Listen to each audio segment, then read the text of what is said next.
सकाळी उठून देवबाप्पाचा हार घेऊन आलो आणि गंध वगैरे लावून देवपूजा केली. मम्मीचं पाहून इकडं लेकीने पण केस सुकवायला असा टॉवेल बांधला. नंतर खिचडी खाऊन गाडीचा दुसरा गिअर टाकेपर्यंत बायकोचं ऑफिस पण आलं.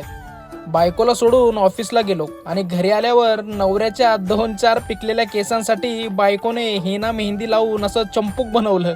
नंतर श्री रामचरितमानस वाचायला घेतलं. त्यात प्रभू श्रीराम म्हणतात, हे हनुमाना, आपण सेवक असून चराचर जग आपले स्वामी भगवान यांचे रूप आहे. अशी ज्याची बुद्धी कधी ढळत नाही तो अनन्य समजावा. बायको दुसरं काम करत होती तोपर्यंत हे अत्यंत अवघड काम मी लीलया पार पाडलं. हे जेवण देवबाप्पा खाणार म्हटल्यावर लेकीला खूप आनंद झाला.